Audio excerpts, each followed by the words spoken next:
40 మంది వచ్చి క్షతగాత్రులు అయ్యారు. ఇది వాస్తవం. ఇది మరి ఒక ప్రాంతంలో ఉన్న డిఎస్పీని మీరు సస్పెండ్ మరి మిగతా ప్రాంతాల్లో లా అండ్ ఆర్డర్ ఏమైంది? నేనేమో ఎవరి మీద సస్పెండ్ చేసి ఉద్యోగాలు తీసిమనట్లేదు. అంటే మీ పర్యవేక్షణ, మీ ఐడియాలజీ, మీ ఆలోచన, మీ విధానం ఏంటని అడుగుతున్నాను.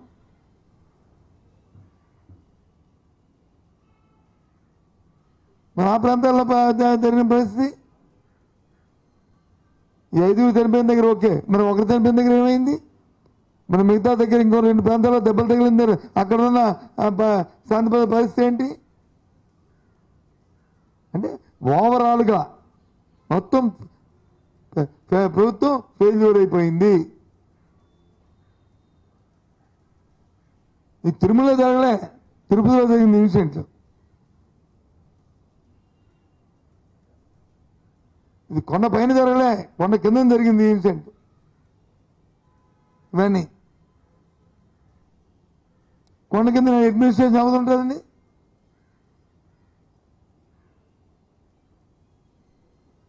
పైపచ్చి నేను ముఖ్యమంత్రి గారి పత్రికలో చూశాను.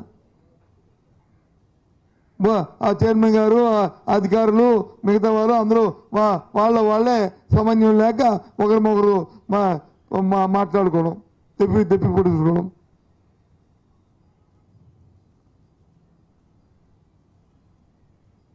వీటన్నిటికీ ప్రభుత్వం తాలూకా నిర్లక్ష్యం. ఊరికి ఆడవాడిగా ఈ పబ్లిసిటీ తప్ప సీరియస్నెస్ లేదు.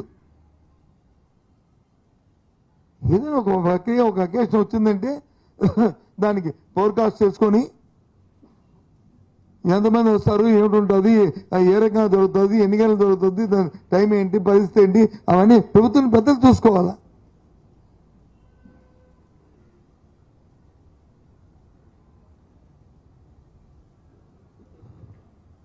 ఎందుకు చేయలేదు అర్థం అవ్వలేదు నాకు.